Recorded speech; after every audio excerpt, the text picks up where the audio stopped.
the autumn of 1878, the Duke of Ashworth attended exactly one social event. He didn't want to go. His mother made him. And in a small side room, away from the champagne and the candlelight, and every eligible woman his mother had mentally catalogued that evening, he heard something that changed everything.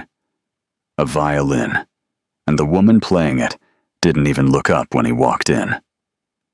This is the story of Edmund Ashworth, his mother Margaret, and a musician named Rose Calloway.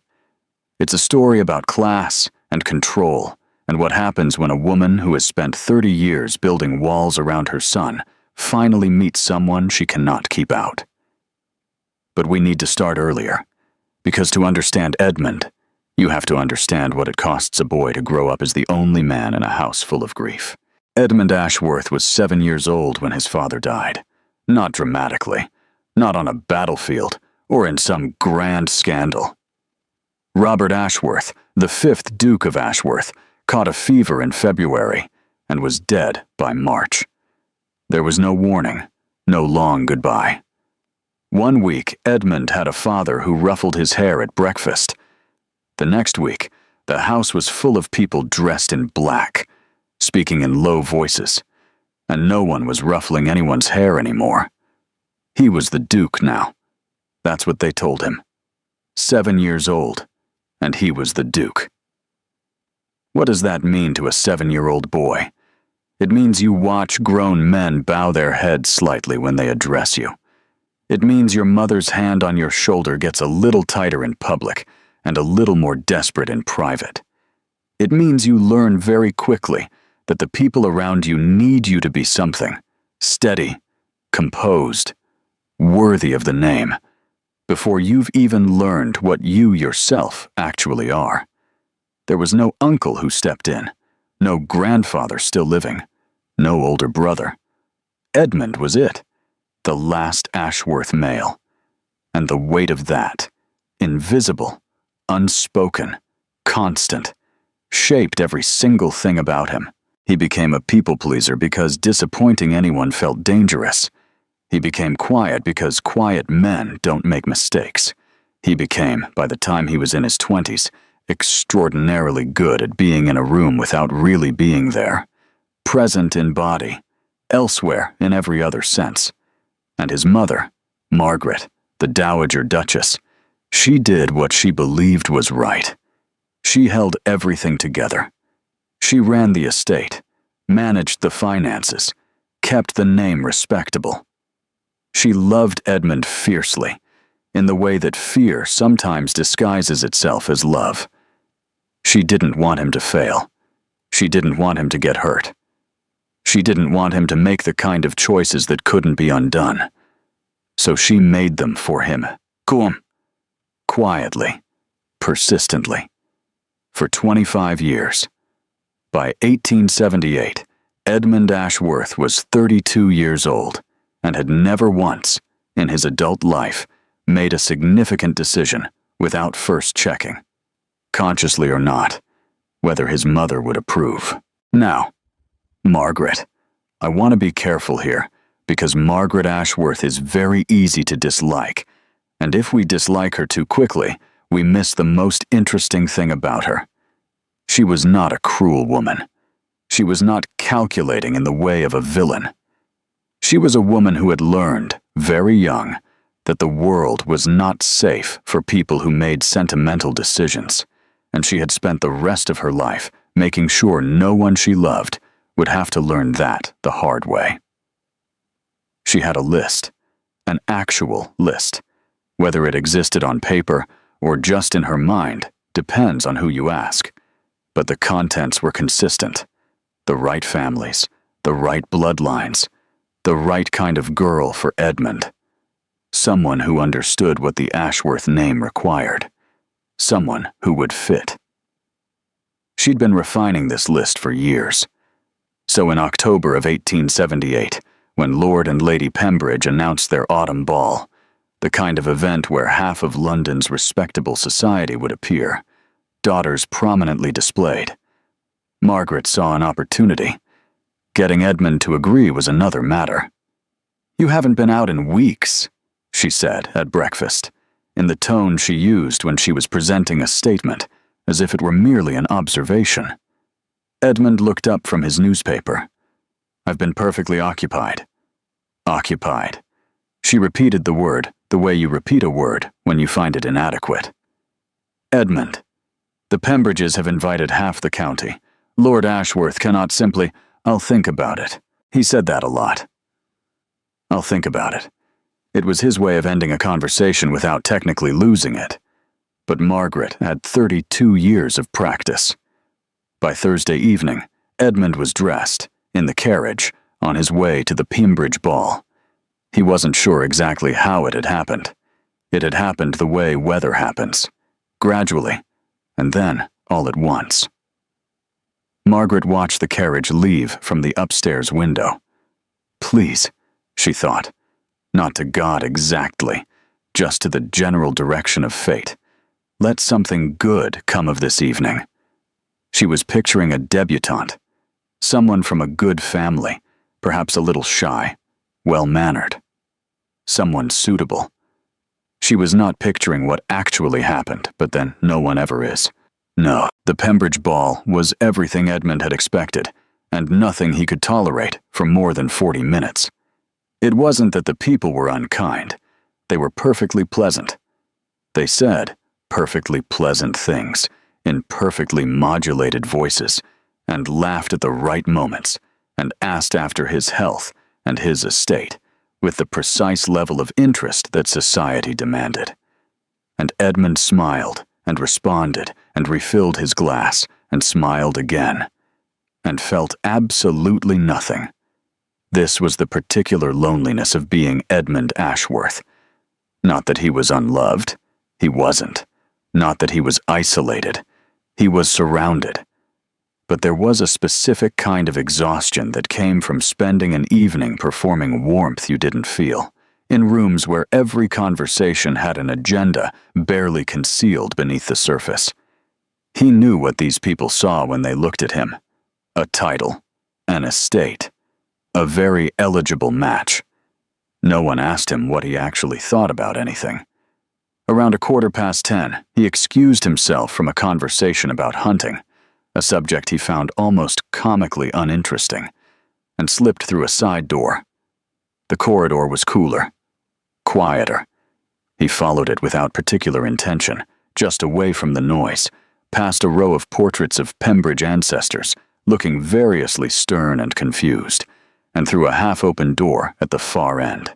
It was a music room, small, underlit compared to the ballroom, smelling faintly of candle wax and old wood. There were chairs stacked against one wall, a piano, lid down, and near the window, standing with her back half turned to the door, a young woman with a violin tucked under her chin. She was playing something he didn't recognize. Not one of the formal pieces the orchestra had been cycling through all evening. Something else. Slower, a little irregular, like she was working something out rather than performing it. Edmund stopped in the doorway. She knew he was there. He could tell because there was a slight adjustment, not in the music, which continued, but in the set of her shoulders. The kind of adjustment that says, I am aware of you, and I have decided to continue anyway. He found a chair, sat down. She played for perhaps another 3 minutes. Then she lowered the bow, turned slightly, and looked at him with an expression that was not unfriendly, but was also not particularly impressed. The ball is that direction, she said, tilting her head toward the corridor. I'm aware, said Edmund. A pause. I'm on my break, she said, clarifying her position, in case he'd missed it. I work here. This isn't my party. I know, he said. I heard you from the corridor. I thought... He stopped. He'd been about to say, I thought it was the most interesting sound in the building, which was true, but which also sounded like something a man says when he's trying to make an impression. He wasn't trying to make an impression. He just didn't want to go back. I wondered, he tried again, if you might continue. She looked at him for a moment, the look of someone trying to determine whether a request is sincere or performative. Then she raised the violin again. She played for another 10 minutes. Edmund didn't move. When she finished the second time, she began packing her instrument with the efficient movements of someone who had done it 1,000 times. Edmund understood that this was his signal. "Thank you," he said, standing. "Good night," she said. Not unkindly, just, "This is where our interaction ends." He walked back toward the ballroom. His mother intercepted him near the entrance, her eyes bright with the particular energy of someone who has spent an hour surveilling a room. "There you are. I want to introduce you to the Hartley girls. The eldest is quite—" "Of course," said Edmund. He smiled. He was introduced. He said the right things. But his mind was still in that side room, with the irregular music and the woman who hadn't stopped playing when he walked in. He didn't tell his mother about the musician. Not that evening, not in the days that followed. He wasn't sure why exactly. Perhaps because there was nothing to tell. He'd sat in a room and listened to someone play, and she'd told him good night, and that was the end of it. Except it didn't feel like the end of it. He found out her name 3 days later. Rose Calloway. He asked the Pembridge's event coordinator, casually, as if it were a passing curiosity.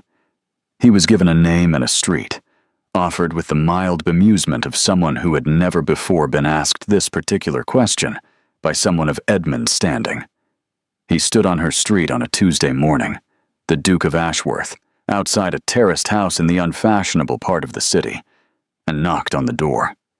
Rose Calloway answered it. She looked at him, then at the street behind him, as if confirming there was no carriage, no entourage, no reasonable explanation for this. "I'd like to hear you play again," Edmund said. A long pause. "My public concerts," said Rose, "are advertised in the Thursday paper. You're welcome to purchase a ticket." She closed the door. Edmund stood on the step for a moment. Then he went home, found the Thursday paper, located the advertisement, and bought a ticket. Margaret noticed he was going out that evening. She noticed the particular way he'd dressed, not for a formal occasion, but with a kind of intention she hadn't seen before. Maybe someone caught his eye. The Pembridge ball, she thought. Finally. She had no idea she was right. Before we go any further, we need to talk about Rose Calloway, because it would be very easy in a story like this to let Rose exist only in relation to Edmund, the woman who changed him, the woman Margaret opposed, the woman at the center of the conflict. But Rose had a whole life before Edmund Ashworth knocked on her door. And if you don't understand that life, you won't understand why she kept closing it on him. Rose was 26 years old in 1878. She'd grown up in the kind of household where money was not a crisis, but was always a conversation. Her father a music teacher, her mother taking in sewing work during the lean months, both of them people who believed deeply in doing things properly, and never quite had the resources to do them lavishly. It was a warm house, a real house, in the way that some houses are real and some are just well decorated. Her father had taught her violin from the age of 5, not because he thought she'd be a prodigy, though she was good, genuinely good, but because he believed music was one of the few things the world couldn't take from you once you had it. You could lose a job, lose a house, lose a great many things. But if you could play, you always had something. She'd taken that seriously. By her mid-20s, she was working regularly. Balls, private concerts, the occasional church event. It was not glamorous work. It was work. You arrived early, you set up, you played what was requested, you were paid, you left. The people who hired you were rarely unkind, but they were also, with very few exceptions, not particularly interested in you as a person. You were a service, a pleasant one, but a service. Rose had made a kind of peace with this. She wasn't bitter about it. Bitterness requires a sense that things should have been otherwise, and Rose was too practical for that. But she was clear-eyed. She knew exactly how these rooms worked. She knew the difference between someone who genuinely heard the music and someone who wanted the music as decoration. She knew when she was being seen and when she was being looked through. Which is why, at the Pembridge Ball, when a man in an expensive coat walked into the room where she was playing her break piece, the one she played for herself, not for anyone else, and simply sat down and listened, she noticed. She noticed because he didn't say anything. He didn't compliment her immediately, which was what people usually did when they wandered in. A reflex, like saying, "Bless you," after a sneeze. He just sat and listened, with the kind of attention that's actually quite rare and therefore quite recognizable. She still gave him nothing. She had learned, in 26 years, that giving things to people in expensive coats on the basis of one good impression was a reliable way to be disappointed. But she noticed. The Thursday concert was in a small hall near the river, 40 seats maybe, half of them filled, which was a decent turnout for the kind of event that didn't advertise itself aggressively and relied on a loyal, if modest, audience. Rose played 3 pieces in the first half. Standard program. 1 Vivaldi, 1 piece by a composer most of the audience wouldn't recognize, but which Rose loved, and a folk melody she'd arranged herself. She knew this repertoire the way you know a route you've walked 100 times. Her hands knew it. Her body knew it. Her mind was elsewhere, which for Rose meant she was playing better than usual, not worse. She didn't look for him specifically when she walked out. That would have required admitting she'd wondered whether he'd come. But she found him. 3rd row from the back, on the left, alone. No companion. No companion he was pretending not to have brought. Just a man in a good coat, sitting in a 40-seat hall near the river on a Thursday evening, holding a program he didn't appear to be reading. She played the Vivaldi. At the interval, she stayed backstage.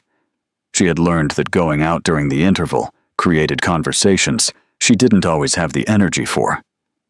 She drank tea from a small cup and listened to the muffled sounds of the audience through the door. He didn't come backstage, which she'd half expected. It's what people who wanted something from her usually did, used the interval as an opportunity to introduce themselves properly, to say something about her playing that was designed to open a door. He didn't. She played the second half. He stayed for all of it. She could tell without looking directly. There was a quality to an audience when everyone was still, and she had developed, over years, a sensitivity to disruption. He didn't disrupt anything. At the end, he applauded, stood up, and left. Rose packed her violin in the case that had belonged to her father, clicked the clasps shut, and stood there for a moment in the empty hall. She thought, well, that was all. Just, well. But she thought it twice. He came back to her street the following week. Rose opened the door and looked at him with an expression that said, quite clearly, "You again." "I wanted to say," Edmund began, "that the second piece in the first half, the one I didn't recognize." "Foray," said Rose. "Most people don't recognize it." "It was remarkable." "Thank you." A pause.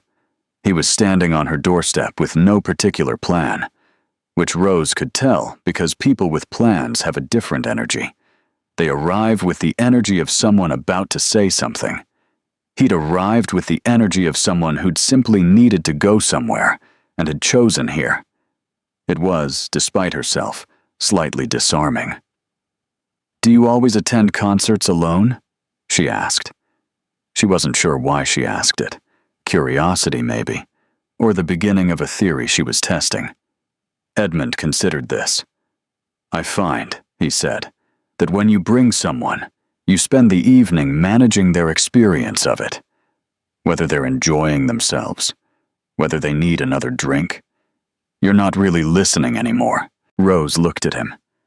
"That's a very specific thing to have worked out," she said. I've had a lot of concerts to work it out in." She almost smiled. She stopped herself. "I have a lesson in 20 minutes, she said. "Of course." He didn't move immediately, though, just stood there for a moment, in the way of someone who has more to say and has decided not to say it yet. "The program for your next concert, is it the same repertoire?" "Mostly. I'm adding something at the end." "I'll look for the advertisement," he said. He left. Rose closed the door, leaned against it for approximately 2 seconds, and then went to prepare for her lesson. She told herself this was simply an unusual patron. She almost believed it. Back at Ashworth House, Margaret was constructing a theory. Edmund was going out, regularly, with a kind of quiet purpose she hadn't seen in him before. He was dressing carefully but not formally, not the way you dress for dinners and obligations, but the way you dress when you care how you appear to one specific person. He was reading in the evenings, which he'd always done, but now sometimes he'd stop and stare at the page for a while without really reading it. She knew these signs. She'd been watching Edmund for 32 years. She also knew that he wasn't telling her anything, which meant he'd correctly predicted she would have opinions. She told herself this was promising. He was clearly interested in someone. She ran through the possibilities from the Pembridge ball. The Hartley girl had seemed taken with him, and the younger Fairfax daughter had asked after him twice since the event, which was almost certainly deliberate. She allowed herself a cautious optimism. One evening, she asked very casually. She had perfected the art of the casual question. "You seem in better spirits lately." Edmund looked up. "Do I?" "You've been going out." "Yes." "Anyone I know?" A pause. Just long enough to be noticeable. "No," Edmund said, and returned to his book. Margaret sat with that answer for several days. She told herself it meant nothing. People kept things private until they were certain. That was sensible. That was what she would have done. But there was something in that pause that she couldn't quite put down. She filed it away. She waited. She was very good at waiting. She had no idea she was waiting for the worst possible news. The invitation arrived at Rose's address on a Wednesday. Cream paper. Good quality. Handwritten. Not by a secretary. She could tell by the slight inconsistency in the pressure of the pen. Someone who didn't write formal invitations very often. "Dear Miss Calloway, I am hosting a small musical evening at Ashworth House on the 14th. If you are available and willing, I would be grateful for your participation. A fee has been arranged with your usual booking contact. E. Ashworth." Rose read it 3 times. The fee was generous. More than generous. It was the kind of fee that made an offer difficult to decline on practical grounds, which she suspected was intentional. She was not sure whether to find this thoughtful or irritating. She decided, provisionally, both. She accepted.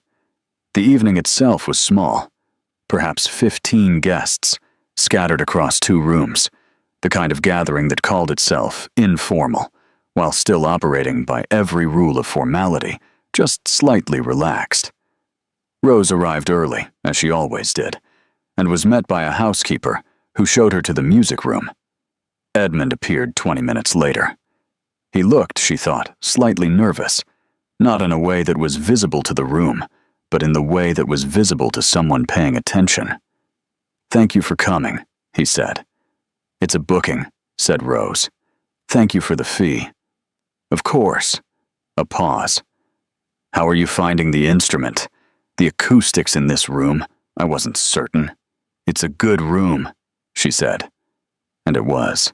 High ceiling, wooden floors, the kind of space that treated sound respectfully. Whoever chose it knew what they were doing. "I measured it," said Edmund, slightly awkwardly. There are apparently ways to estimate acoustic quality before." He stopped. "It doesn't matter. I'm glad it works." Rose looked at him, a born who measured a room's acoustics before inviting a musician to play in it. She filed this information away without comment and began her warm-up. The evening went well. She played for an hour, 2 short breaks. The guests murmured appreciatively. Margaret circulated, the perfect hostess, attentive and gracious.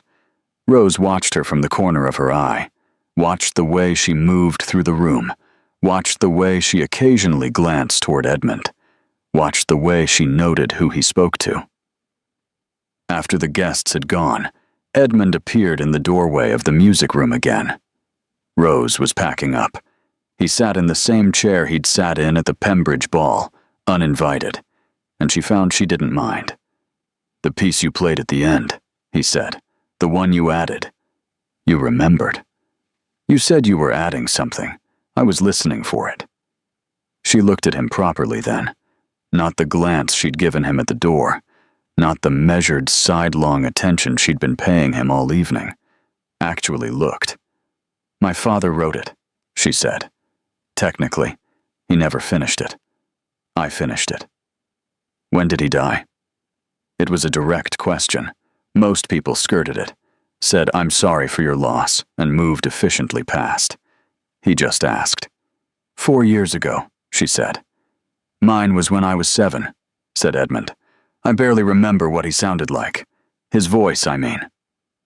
A silence settled between them. Not uncomfortable.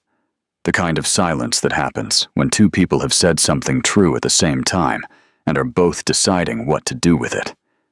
"You measured the room," Rose said. "I did." "Why?" Edmund thought about this. "Because I wanted it to be right," he said. "For you. To play in."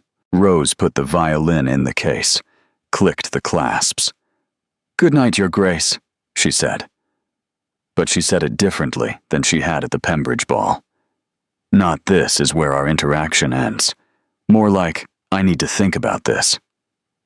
She walked home through the cold evening air and thought about it the entire way.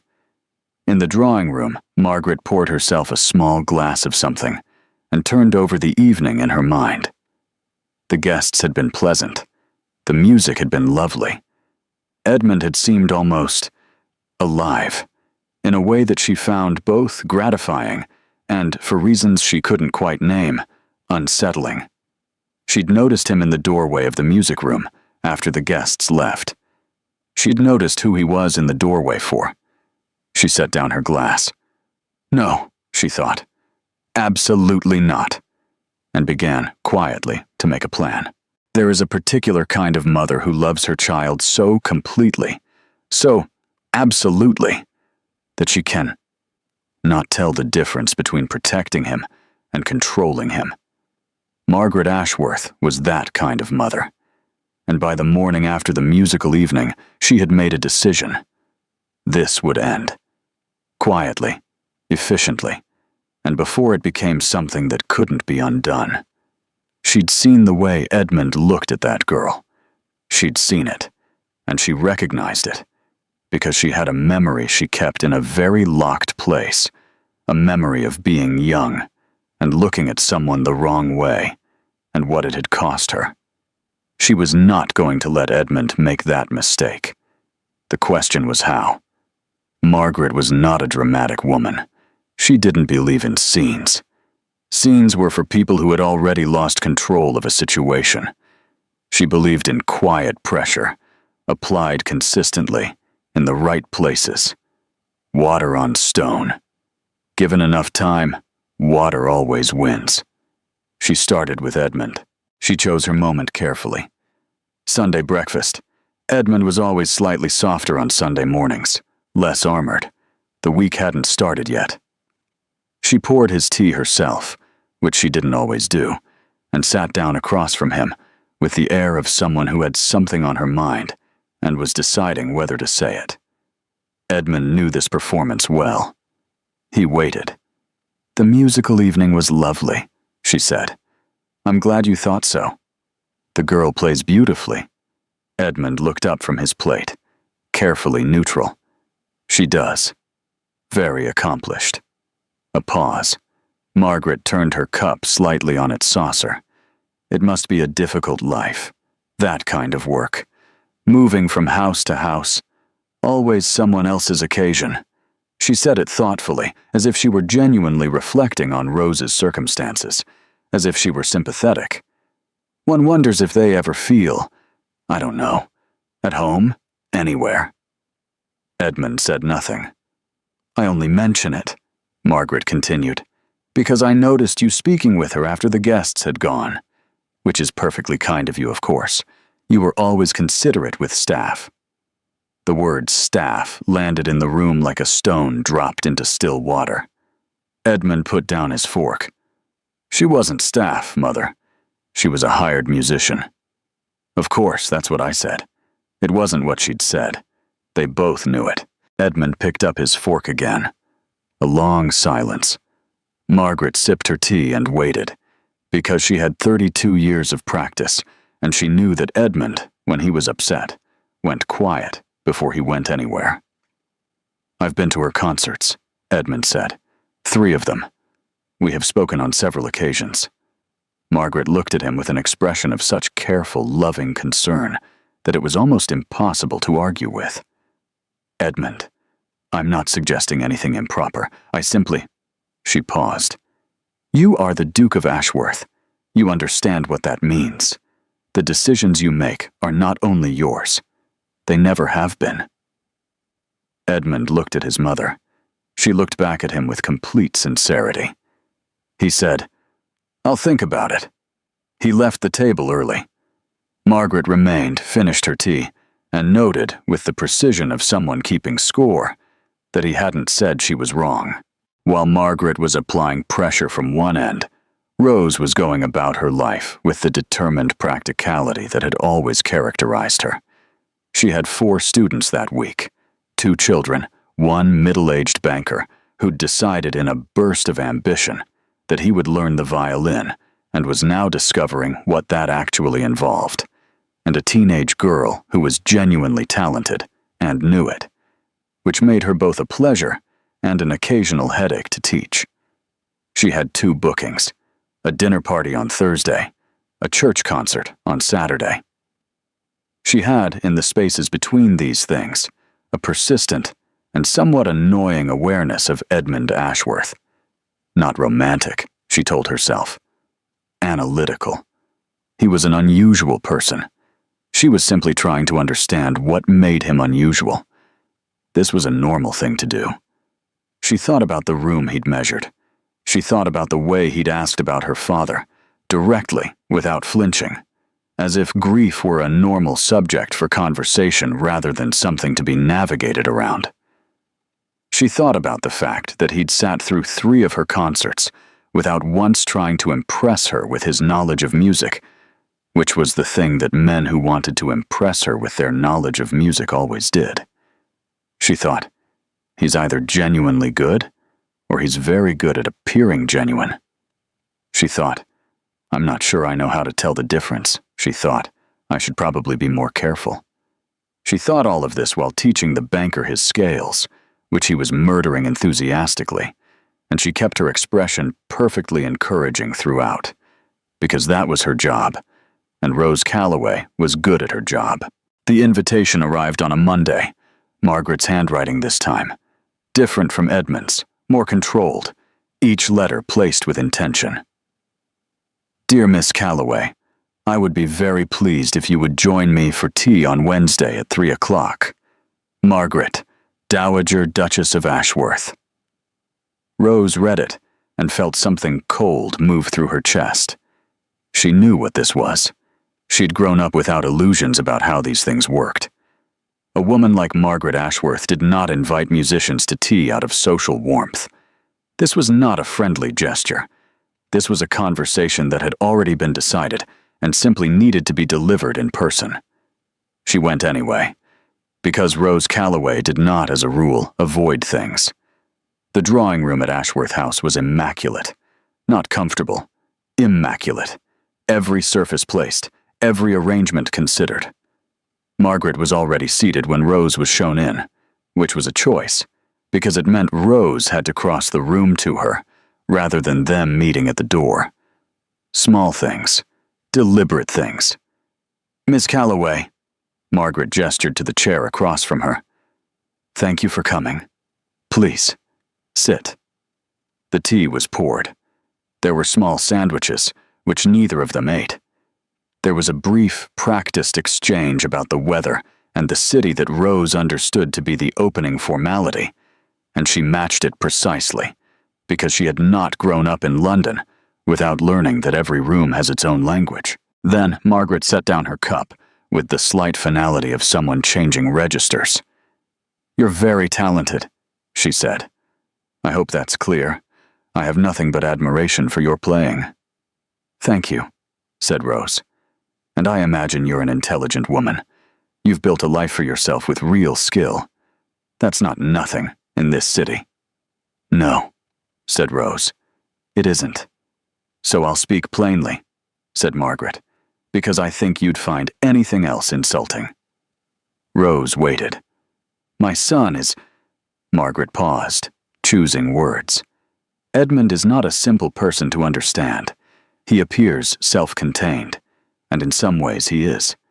But he lost his father at an age when boys need fathers most, and the result is that he has spent his adult life being steadier than he feels. He performs confidence he doesn't have. He is kind, and he is good, and he is not someone who should be." She stopped again. "He is not someone who can afford to want things he cannot have. Do you understand what I'm telling you?" The room was very quiet. Rose said, "You're telling me that he's become interested in me, and you'd like me to discourage it." "I'm telling you," Margaret said carefully, "that if you care about him at all, and I think you may, then you understand that there are realities neither of you can simply decide to ignore. His name, his position, what's expected. The world doesn't—" She paused. "The world doesn't change because two people feel something inconvenient." Rose looked at her hands for a moment. Then she looked up. "You're right that I'm intelligent," she said. "So you'll understand when I say, I know exactly what you're doing, and I know you believe you're doing it for him." Margaret held her gaze. "I'm not going to make you a promise," Rose said, "but I'll tell you this. I have never in my life tried to be something I'm not to impress someone. I'm not going to start." She stood, thanked Margaret for the tea, left. On the street outside, she walked for 20 minutes without any particular destination, because she needed the cold air and the movement, and the specific privacy of being a person among people who didn't know her. She was not going to cry. She was not going to cry. She didn't. But that evening, she wrote in the small notebook she kept. Not a diary, just a place for thoughts too specific to hold. A single line. "She's afraid of something. Not me. Something older." She closed the notebook. She didn't know yet what it meant, but she kept it. Edmund pulled back. Not completely. Not dramatically. He didn't write a letter. Didn't have a conversation. Didn't do anything that could be pointed to later as a decision. He simply stopped going out. Stopped attending her concerts. Sent no word. It was, in its way, the most Edmund thing he could have done. When caught between two things that both felt impossible, he went very still and waited to see if the situation would resolve without him. Rose noticed the absence. She didn't contact him. She had told Margaret she wouldn't make promises, and she had meant it. But she also had enough self-respect to know that she was not going to chase a man who had decided to disappear. She taught her students. She played her bookings. She was perfectly fine. She was not perfectly fine. Margaret, watching Edmund's withdrawal from her peripheral vision, felt something she identified as relief, and which was, if she'd examined it more carefully, actually something closer to guilt wearing relief's clothes. He was being sensible. He was making the right choice. She had done what needed to be done. She told herself this at breakfast. She told herself this at dinner. She told herself this in the small hours of the night, when the house was quiet, and the things you'd been out running all day finally caught up with you. 30 years ago, she thought, in those hours, someone sat across from me and told me that love was not enough. They were right, she told herself. They were right. She pulled the blanket up and waited for sleep, and told herself one more time that she had done what needed to be done. And 3 floors down, Edmund lay awake and stared at the ceiling, and felt, for the first time in his adult life, the specific and unmistakable anger of a man who has finally found something he wants and has allowed it to be taken from him, without a word. He lay with that anger for 4 days. On the 5th day, he got up, dressed, and went to find Rose. She was teaching when he knocked. He could hear, faintly through the door, the halting progress of someone learning something difficult. 2 notes, a pause. 2 notes again. The teacher's voice underneath it, patient and precise. He waited on the step. It was raining slightly. The fine, persistent rain that London does in November, that isn't quite enough to justify an umbrella, but is more than enough to make you thoroughly damp over time. He stood in it. 20 minutes later, the door opened, and a child came out with a violin case, glanced at him with complete indifference, and ran off down the street. Rose appeared in the doorway. She looked at him, at the rain, at him again. "You're wet," she said. "Yes." "You've been standing there a while." 20 minutes, approximately. A pause. "You'd better come in," she said. Not warmly, not coldly. With the pragmatism of someone who was not going to leave another human being standing in the November rain, regardless of the complications involved. Her front room was small and warm and absolutely full of music. Not sound, but the evidence of it.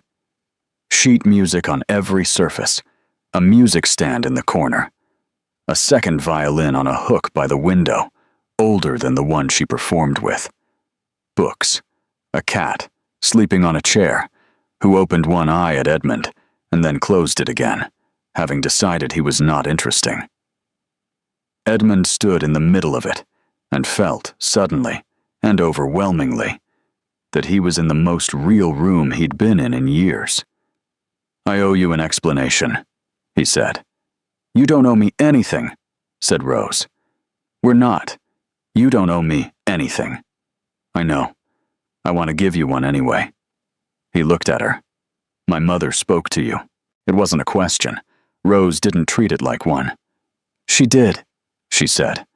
"She had no right to do that. She had every right. She's your mother, and she's trying to protect you. I didn't agree with her, but I understood her." Edmund was quiet for a moment.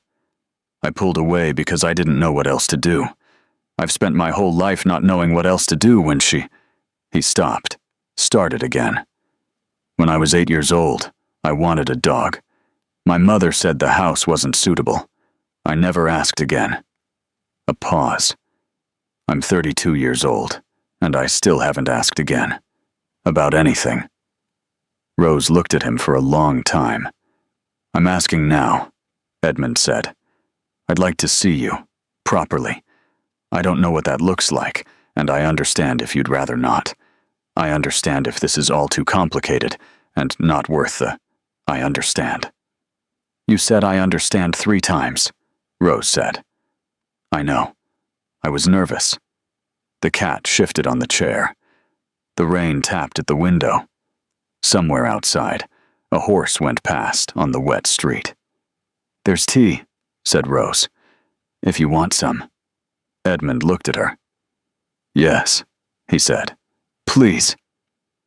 It was the smallest possible yes, the most provisional, the most careful. But Rose turned toward the kitchen, and Edmund sat down in the chair that wasn't occupied by the cat. And outside, the November rain continued, and inside, something that had been paused began again. Margaret found out the way she found out most things, not from Edmund directly, but from the accumulated evidence of his behavior. He was going out again. He'd come home one evening with a small damp patch on his shoulder, the way you get when you've been somewhere that had a cat, and the cat made itself at home. She sat with this information. She had done everything correctly. She'd spoken to Edmund. She'd spoken to the girl. The girl had left, or so she'd assumed. Edmund had pulled back. She'd seen it herself. She'd thought it was over. It wasn't over. For the first time, Margaret felt something she wasn't accustomed to feeling. She felt outmaneuvered. Not by scheming. There had been no scheme. Just by two people who had separately decided that what they wanted mattered. She sat in her chair by the fire and felt old in a way that had nothing to do with age. And she thought about a boy she'd known once, 40 years ago. A boy who made her laugh, who was not suitable, whose unsuitability had been explained to her very clearly by her mother, in a room not so different from this one. She had been so certain at the time that she'd made the right decision. She had never, in 40 years, fully stopped wondering. The fire crackled. The house was quiet. Somewhere upstairs, Edmund was reading. Or not reading. Staring at the page, probably. Thinking about someone. Margaret closed her eyes. I know, she thought. I know exactly what that feels like. And for the first time since this had all begun, she didn't reach for a plan. Margaret found out the way she found out most things, not from Edmund directly, but from the accumulated evidence of his behavior. He was going out again. He'd come home one evening with a small damp patch on his shoulder, the way you get when you've been somewhere that had a cat, and the cat made itself at home. She sat with this information. She had done everything correctly. She'd spoken to Edmund. She'd spoken to the girl. The girl had left, or so she'd assumed. Edmund had pulled back. She'd seen it herself. She'd thought it was over. It wasn't over. For the first time, Margaret felt something she wasn't accustomed to feeling. She felt outmaneuvered. Not by scheming. There had been no scheme. Just by two people who had, separately, decided that what they wanted mattered. She sat in her chair by the fire and felt old in a way that had nothing to do with age. And she thought about a boy she'd known once, 40 years ago. A boy who made her laugh, who was not suitable, whose unsuitability had been explained to her very clearly by her mother, in a room not so different from this one. She had been so certain at the time that she'd made the right decision. She had never, in 40 years, fully stopped wondering. The fire crackled. The house was quiet. Somewhere upstairs, Edmund was reading. Or not reading. Staring at the page, probably. Thinking about someone. Margaret closed her eyes. I know, she thought. I know exactly what that feels like. And for the first time since this had all begun, she didn't reach for a plan. By the fourth day, she couldn't pretend anymore. It was a chest cold, serious enough to put her in bed, not serious enough to be alarming in itself. The doctor came, prescribed rest and warmth, and the various remedies that doctors prescribed in 1878, with the confidence of men who knew somewhat less than they appeared to. Edmund was away, a 2-day matter in the city relating to the estate, something about a lease agreement that needed his signature in person. He'd left on a Tuesday. He was due back Thursday. The housekeeper, Mrs. Beale, who had been at Ashworth House for 19 years and had developed a calm competence in all situations that Margaret deeply relied upon, sent word to Edmund. She also, after a moment's hesitation, sent word to Lady Haverford. Constance. The reply from Edmund came within hours. He would return as soon as the matter was resolved. Friday at the latest. He was sorry. Was there anything she needed? Margaret read this and felt the particular comfort of a son who loves you. The reply from Constance came 3 days later. A letter. Cream paper. Haverford stationery. Dear Mother, I was so sorry to hear you are unwell. William and I are unfortunately in the midst of our journey to Bath. We have had this planned for some months, as you may remember. I do hope you'll be feeling much better by the time you read this. The doctor will take good care of you. Do write when you're recovered. With love, Constance. Margaret read it once. She folded it once. She placed it on the bedside table. She did not unfold it again. She lay in the gray December light and listened to the house move around her. The creak of the floorboards, the distant sound of the kitchen, the particular quality of silence that a large house has when you are the only one in it who is still. She had not expected Constance to come. She realized this, lying there. She had hoped, but she had not, actually, expected. She wondered when she had stopped expecting. She heard the knock at the front door from upstairs. She heard Mrs. Beale's footsteps in the hall, the door opening, voices too low to make out. A pause, then footsteps on the stairs. Not Mrs. Beale's familiar tread, something lighter. A knock at her bedroom door. "Come in," she said, because she was Margaret Ashworth, and she did not hide in her own bedroom. The door opened. Rose Calloway stood in the doorway. She was wearing her ordinary coat, not dressed up, not as if she'd made any particular effort, which somehow made it worse and better simultaneously. She was carrying something wrapped in cloth that turned out, when she set it on the small table by the window, to be a covered dish. "Edmund wrote to me," she said simply. "He said you were unwell and he couldn't get back until Friday." Margaret looked at her. "I don't require," she began. "I know," said Rose. "I brought soup. Mrs. Beale can heat it. I don't need to stay." A pause. "You came," Margaret said. Not warmly, not coldly, just noting the fact of it. "Yes," said Rose. Constance didn't. She hadn't meant to say that. It came out before she could apply the usual filter, and once it was in the room, it couldn't be taken back. Rose absorbed it without expression. "No," Rose said. "I know." The room was quiet for a moment. Outside, the December wind moved against the windows. "You can sit," Margaret said finally. The words cost her something. You could tell by the way she said them. Not gracious, not yet, but not nothing. "If you've come all this way, you might as well sit." Rose sat.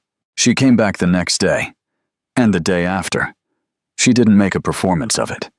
She didn't arrive with elaborate gestures or lengthy conversation, or any of the things that would have required Margaret to respond with equivalent warmth, which Margaret was not ready to produce. She came. She checked on the household. She sat for a while. She left. The soup was good. Margaret noted this with the involuntary honesty of someone who had expected it not to be. On the third day, Margaret was sitting up in bed, feeling somewhat better, when Rose came in with tea and settled in the chair by the window and began reading. She'd brought a book, her own book. She wasn't waiting for Margaret to entertain her, just present, quietly present. Margaret watched her for a while. "You're not what I expected," she said. Rose looked up from her book. "What did you expect?" Margaret considered this honestly, which was not her habit with people she'd decided to oppose. "Someone more eager to please," she said. "In your position, given the circumstances." "Given that I'm not suitable," Rose said, directly, without heat. You did. You were right, by your definition." Rose closed her book, not dismissively, just marking her place. "I know what I am. I know what he is. I'm not confused about it." "Then why?" "Because he measured the room," Rose said. Margaret blinked. "Before the musical evening," Rose said. "He measured the acoustics of the room before inviting me to play in it. He wanted it to be right. For me. He didn't mention it to impress me. I found out from one of your staff by accident. He just did it, and didn't say anything about it." She paused. "That's who he is. That's what I am. That's why. Margaret was silent for a long moment. He learned that from his father, she said finally. Her voice was quieter than it had been. Robert was like that. Quiet kindnesses. Things he did without needing them noticed. She stopped. Something had shifted in her face, not collapsed, but loosened. The way ice sounds before it moves. Edmund was so young when he died, she said. He doesn't remember it, but it's in him somewhere. Those things get in. Rose didn't say anything. She understood, with the instinct of someone who had learned when to speak and when to let silence do its work, that this was not a moment for a response. Margaret turned toward the window. He needs someone who sees that, she said. Not to Rose, exactly. Not to herself, exactly. To the space between. He's needed it for a long time. The light came through the glass, gray and thin, the specific light of December in London. Neither of them spoke for a while. That evening, after Rose had gone, Margaret asked Mrs. Beale to bring her the letter. She read it again. Properly this time. Not the quick, appalled reading of the first time, but slowly, the way you read something when you're trying to understand it rather than survive it. We have had this planned for some months, as you may remember. She did remember. Constance had mentioned Bath. It had seemed, at the time, like a reasonable future plan. It had not seemed like something that would take precedence over a sick mother. She thought about Constance. She tried to do it honestly, without the softening lens of maternal loyalty, which was difficult, because that lens had been in place for 34 years, and removing it was like trying to see a room without the light you'd always seen it by. Constance had married well. Constance had done everything correctly.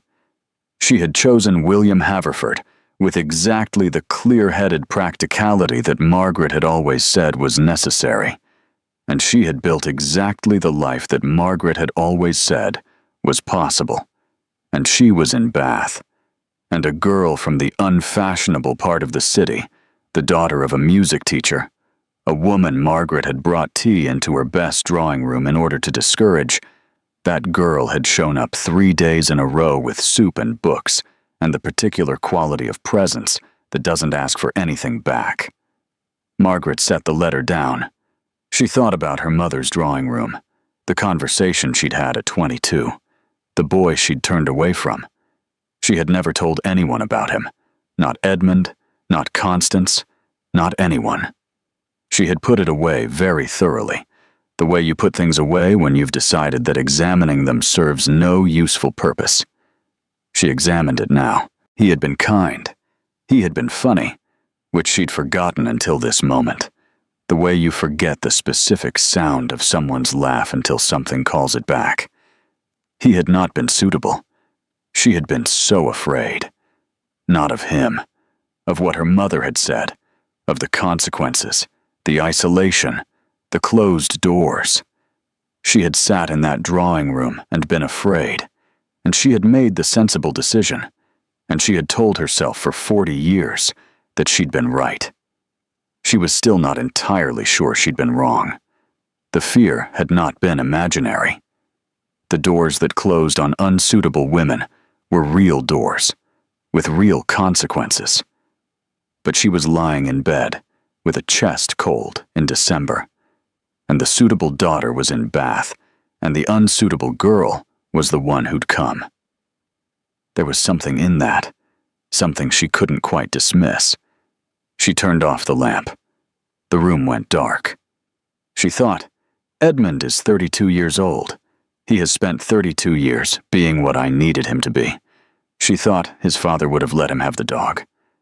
She lay in the dark for a long time. In the morning, she didn't reach for a plan. He came back on Friday as promised. She heard him in the hall, heard his voice asking Mrs. Beale how she was, heard his footsteps on the stairs. Quick, not running, but with an urgency that he was trying to contain. He appeared in the doorway. He looked. She noticed this with a small and unexpected tenderness. He looked frightened. Under the composed exterior, under the careful Edmund face he wore in the world, he looked like a 7-year-old boy who'd been told something was wrong and had traveled as fast as he could manage. "You look better," he said. "I am better," she said. "Come in. You're letting the cold air in." He came in, sat in the chair by the window, Rose's chair from the past few days, though he didn't know that. He looked at her with the careful attention of someone checking that the thing they'd been afraid of wasn't true. "Rose came," Margaret said. Edmund went still. "Every day," Margaret said. "She brought soup." She sat. A pause. "She told me about the room." Edmund looked at her, uncertain. "The acoustics," Margaret said. "That you measured it." Something moved across his face. Not quite embarrassment, not quite pride. It seemed, "I wanted it to be right." "I know," said Margaret. "I know you did." The room was quiet. "Mother," Edmund began. "Don't," she said. Not harshly, tiredly. "Don't have the argument. I'm too tired for the argument, and I don't think—" She stopped, started more carefully. "I don't think I have the same argument in me anymore." Edmund looked at her for a long moment. "Are you saying—" "I'm saying I'm tired," Margaret said, "and that the soup was very good, and that your father would have liked her, I think. He would have liked that she didn't pretend." She turned to look at the window, the December light, the bare trees at the edge of the garden. "That's all I'm saying," she said. "For now." Edmund didn't speak, but she heard him exhale, a long, slow breath, the kind of breath you take when something you've been carrying for a long time gets, if not put down, then at least shifted to a different shoulder. She hadn't said yes. She hadn't said welcome. She'd said the soup was good, and that his father would have liked her. For Edmund Ashworth, who had spent 32 years translating his mother's silences, that was everything. There's a moment in every long conflict when both sides realize, quietly and without announcement, that the fighting is over. Not because anyone won, not because anyone surrendered, but because something happened that made the original terms of the battle feel very small. For Margaret Ashworth, that moment had come in a dark bedroom in December, with a folded letter on the bedside table, and the memory of a boy she hadn't thought about in 40 years. She didn't tell Edmund any of this. She didn't tell Rose. She didn't tell anyone, because Margaret Ashworth had never in her life been the kind of woman who narrated her own interior transformations. She simply shifted, imperceptibly to most people, perceptibly over the weeks that followed, to the two people watching most closely. She stopped making comments at breakfast. She stopped asking Edmund where he was going with the particular inflection that meant she already knew and disapproved. She stopped scheduling conflicting engagements on the evenings he had plans. Edmund noticed immediately. He didn't say anything, because he had inherited his mother's understanding that some things are too fragile to be spoken aloud before they've had time to become solid. Rose noticed because one afternoon in January, she arrived at Ashworth House. Edmund had asked her to lunch, a small thing, carefully casual, and Margaret passed through the drawing room, nodded at her, and said, "Miss Calloway," in a tone that contained, for the first time, nothing pointed. Just her name. Just that. Rose said, "Your Grace," and Margaret moved on, and Edmund watched from across the room with the expression of a man witnessing something he'd stopped believing was possible. It wasn't warmth. Not yet. Warmth would take longer, would take, in fact, the better part of a year, and would arrive not in a single moment but in accumulations. A question asked and genuinely listened to, a meal shared without performance, an afternoon in the garden where Margaret showed Rose the roses her husband had planted 30 years ago and said, without quite looking at her, that they needed someone who understood them. But the ceasefire was real, and in a battle that had been about control for 30 years, a ceasefire was extraordinary. The moment that finished it, really finished it, the last locked room in Margaret, came in March. Edmund had been ill. Nothing serious. 3 days of fever and misery, and the specific indignity of being unwell in your own house, while trying to maintain the appearance of a man who is managing perfectly. Rose had been in and out, which Margaret had by this point stopped actively resisting.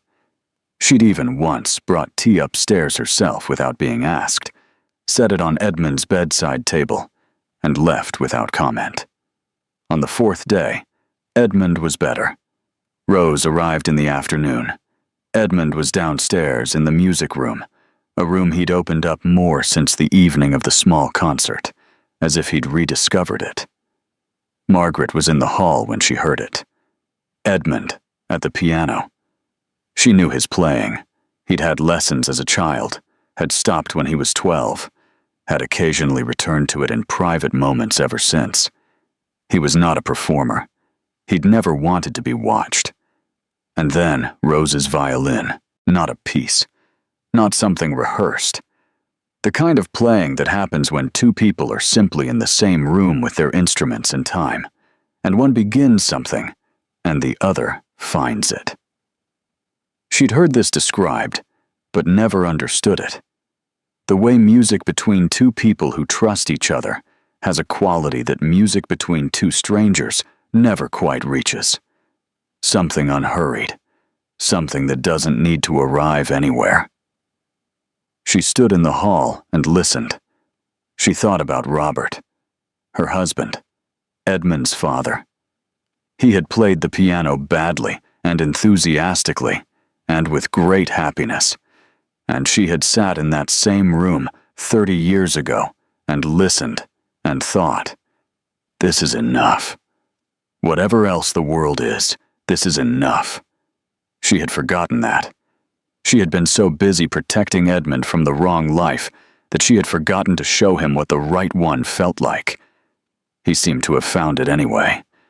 She stood in the hall for a long time. She didn't go in. That room was not hers right now. But she stood there, and she listened, and somewhere in the space between one breath and the next, the last thing she'd been holding, the last rigid, frightened, 40-year-old conviction that love needed to look a certain way to be real, let go. It didn't make a sound. These things never do. She went to the kitchen, told Mrs. Beale they would be 3 for dinner, and began. Slowly, privately, in the way she did all important things, to figure out how to say welcome to someone without ever quite having to say the word. That's where we'll leave them. Not at a wedding, not at a grand gesture, not at a scene where every feeling is named and resolved and tied with something neat. Because real life doesn't do that. Real life gives you a woman standing in a hallway, listening to her son play piano with someone she'd tried to send away. Real life gives you a ceasefire that nobody announces, a warmth that arrives in small installments, a dinner for 3 that becomes, over time, simply the way things are. Edmund and Rose were married the following autumn. A small ceremony, her idea, and he agreed immediately, which Margaret noted and chose not to comment on. Margaret sat in the front row in a gray dress and held her hands in her lap. And when Edmund looked at her from the altar, she gave him a nod that contained, if you knew her, everything. She was not, even then, a woman who cried in public. But afterward, when the guests had moved to the garden, and Edmund was somewhere with Rose, and the light was doing something particular through the windows of Ashworth House, Mrs. Beale found her in the hall and asked if she needed anything, and Margaret said, "No, thank you, Beale. I'm quite all right." And she was. For the first time in a long time. Not because everything had gone as planned. Not because she'd won. but because she was standing in her house listening to laughter in the garden, and none of it had gone as planned, and all of it was real. She was quite all right.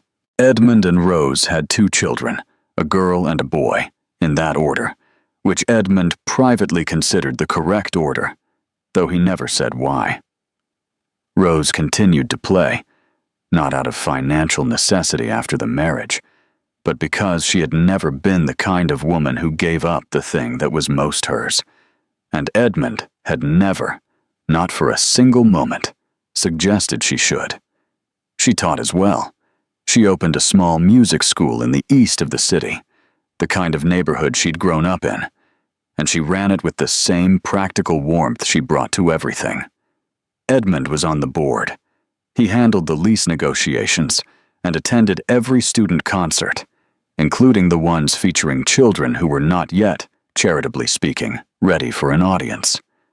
Margaret lived at Ashworth House until she died, in 1894, at 71.